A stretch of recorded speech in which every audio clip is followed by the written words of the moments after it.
Ted, what do you think about this truck? I like it. You know what else I like about it? What? It's a 46. I'm in Charlotte, North Carolina, partners with a sale that we do 3 times a year, a classic car sale. Ted's a good buddy of mine. I've been knowing Ted a long time. We go back probably 30 some odd years. 10, 12 grand.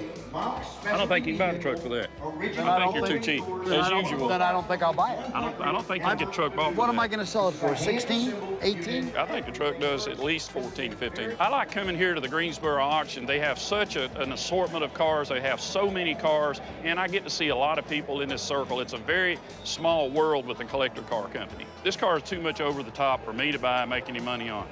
It's too far over the top. I wouldn't even look at it. We looked at an overbuilt Camaro, monster car. Someone put a ton of money in. I don't have a market for it. Not going to sell at my place. The car was too nice. That car could do in excess of $50,000, and the market actually shrinks so much. The higher the price of the car, it's harder to sell. Now, there's a car that I've done well with.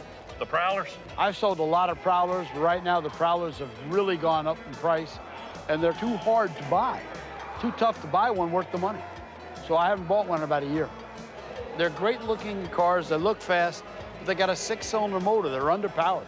I agree with that. Prowlers are a loud car. You know, they're a look-at-me car. They're just a nice, cute little cruiser.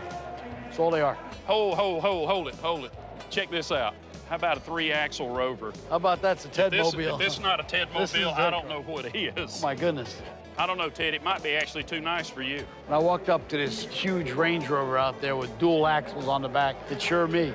You know, you might be the only person in America that this would be a priority buy for you. When Ted saw that, he lit up just like a little kid at Christmas time. He walked around and looked at the car, and he already had plans. He could envision himself driving it at places around Miami. Why are you criticizing this car? I love this car. No, it's a great car. You know me. I like things that haven't been tampered with, originality. Mike Tyson. What? How many miles? Only has 1,000 miles on it. There's a reason why they did. Mike Tyson. I understand. This is me right here. I want to buy this car. But Ted, there's a reason it only has 1,000 miles on it. Because he probably put it in a stable of cars and never drove it. No, because he's probably too embarrassed. I like the more original, restored cars that are period correct. Ted likes the stuff that's a little bit funny. He likes something different, and Ted's got a niche for working with that. I would rather have something that I got 50 people coming to buy instead of one. What I like about a car like this and about so-called clown cars is there's only one of them. No one's gonna come and say, well, I can buy this car down the street for 20 grand less. I says, go do it, go find it. The Range Rover is so unique. I like one-of-a-kind, unusual items, and that just screams one-of-a-kind, so I like it.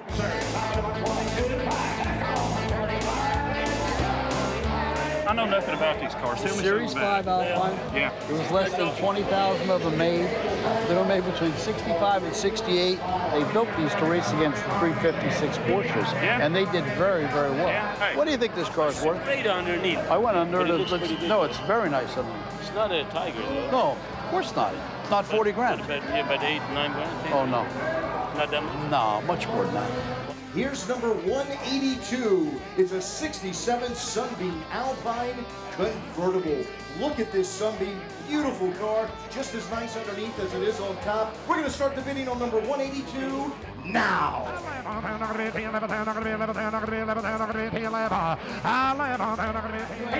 You ain't even remotely close. I know, but right now, I'll get you 85 if I get you somewhere around 10. No, let's get it up over 12. I got your money, 11,250. I'll net you that. I just want to sell your car. Sell that car. I want to sell your car. 11,250. Let's sell the car. Reserves all. Reserves all! 7 sold 11,250. If you don't lose money on some cars, you're not buying enough cars. It's an old expression I learned many years ago. The guy that bought it was just exactly what he wanted. He's a big Mercedes and Porsche guy, and he doesn't have one of those. He just wanted that car. I love convertibles. That's my favorite. And never had a Sunbeam. It's my very first one. And I come to these auctions 3-4 times a year. I came to see a car 2 cars down from it.